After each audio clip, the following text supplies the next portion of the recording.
The Lellan Top Show is brought to you by My Store Hub, her store online. Cooker की अगली सीटी से पहले ना ये ढाबा ऑनलाइन कर देना है।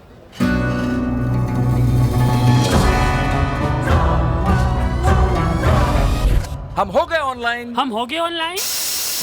आ गया है माई स्टोर ऐप। ये किसी भी स्टोर को ऑनलाइन करे सिर्फ 15 सेकंड में। माई स्टोर, अब हर स्टोर ऑनलाइन।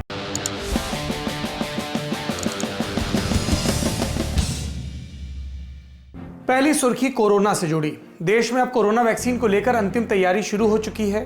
भारत सरकार ने फैसला किया है कि 2 जनवरी से देश के हर राज्य में कोरोना वैक्सीन का ड्राई रन किया जाएगा। स्वास्थ्य मंत्रालय ने आज एक बैठक में यह फैसला लिया।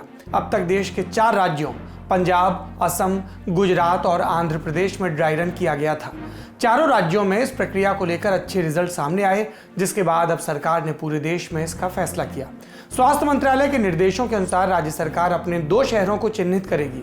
इन 2 शहरों में वैक्सीन के शहर में पहुंचने, फिर अस्पताल तक जाने, लोगों को बुलाने और फिर डोज देने की पूरी प्रक्रिया का पालन इस तरह किया जाएगा जैसे वैक्सीनेशन असल में हो रहा हो। वैक्सीन को लेकर प्रधानमंत्री नरेंद्र मोदी ने सोशल मीडिया पर चल रही तमाम अफवाहों से दूर रहने की बात कही। प्रधानमंत्री आज गुजरात के राजकोट में एम्स की आधारशिला रख रहे थे। उन्होंने कहा कि वैक्सीन को लेकर तैयारियां अंतिम चरण में हैं। जल्द ही दुनिया का सबसे बड़ा टीकाकरण अभियान शुरू किया जाएगा। वैक्सीन को लेकर भारत में हर जरूरी तैयारियां चल रही है।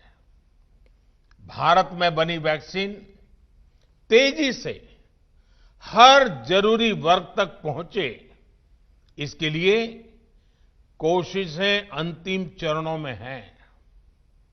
दुनिया का सबसे बड़ा टीकाकरण अभियान चलाने के लिए भारत की तैयारियां जोरों पर है।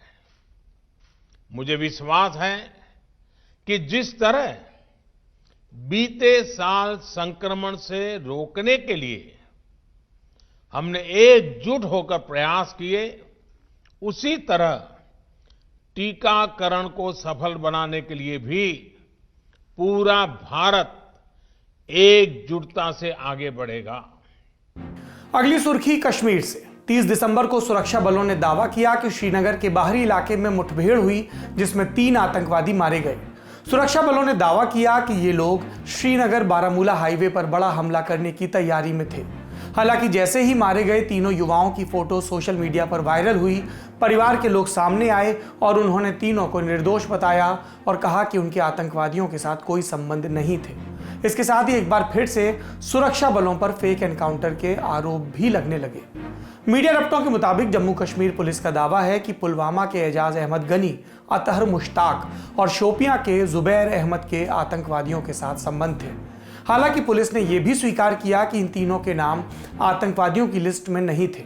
जम्मू कश्मीर पुलिस के आईजी विजय कुमार ने अखबारों से बातचीत करते हुए कहा कि यह बात सही है कि उनका नाम हमारी लिस्ट में नहीं है, लेकिन उनमें से 2 आतंकवादियों के हार्डकोर सहयोगी थे, जबकि तीसरे ने हाल ही में उन्हें ज्वाइन किया था।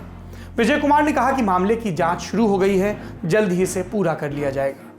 अभी 4 दिन पहले ही जम्मू कश्मीर पुलिस ने एक आर्मी अफसर और 2 नागरिकों के खिलाफ फेक एनकाउंटर की चार्जशीट दाखिल की थी। इसमें राजौरी के 3 मजदूरों को आतंकवादी बताकर मार दिया गया था। हमने आपको वो मामला विस्तार से बताया था।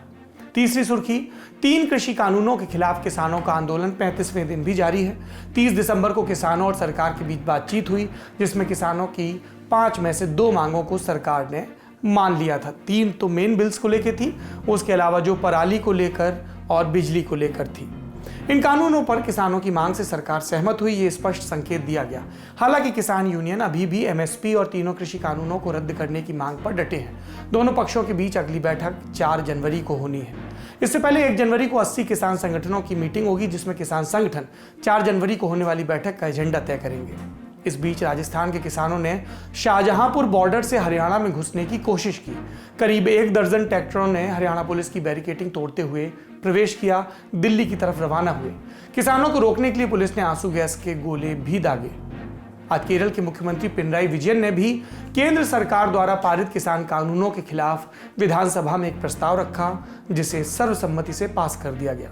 केरल में भाजपा के एकमात्र विधायक ओ राजगोपाल ने भी इस रेजोल्यूशन को अपना समर्थन दिया। हालांकि विधानसभा में चर्चा के दौरान ओ राजगोपाल ने रेजोल्यूशन के कुछ बिंदुओं पर अपनी आपत्ति भी जताई, लेकिन जब वोटिंग की बारी आई तो उन्होंने कोई ऑब्जेक्शन नहीं किया और ये सर्वसम्मति से पास हो गया। अगली सुर्खी परीक्षाओं से जुड़ी है। देश के शिक्षा मंत्री रमेश पोखरियाल निशंक ने सीबीएसई परीक्षाओं की तारीख का ऐलान कर दिया। 4 मई से 10 जून तक 10वीं की और 12वीं की परीक्षाएं होंगी। कोरोना महामारी के चलते स्कूल कॉलेज लंबे समय से बंद चल रहे हैं। ऑनलाइन क्लासेस के जरिए बच्चों को पढ़ाया जा रहा है। इस बार ऐसी अटकलें थी कि केंद्र सरकार ऑनलाइन ही बोर्ड परीक्षा ले सकती है, लेकिन शिक्षा मंत्री ने स्पष्ट किया कि परीक्षाएं ऑफलाइन ही आयोजित होंगी। सही फैसला है, उम्मीद है तब तक स्थितियां सामान्य होंगी। ऑफलाइन क्यों सही फैसला है? क्योंकि देश में बहुत सारे ऐसे विद्यार्थी हैं जिनके पास ना तो इतने संसाधन है और ना इतना अभ्यास कि वो ऑनलाइन परीक्षाएं दे सकें। इसमें एक शुभ आशंसा भी शामिल है कि तब तक स्वास्थ्य के लिहाज से हालात सामान्य हो जाएंगे। घुटना, कंधा या कमर, चाहे जैसा हो दर्द, डॉक्टर ऑर्थो आपको देता है दर्द से पूरी आजादी, एक भरपूर जिंदगी।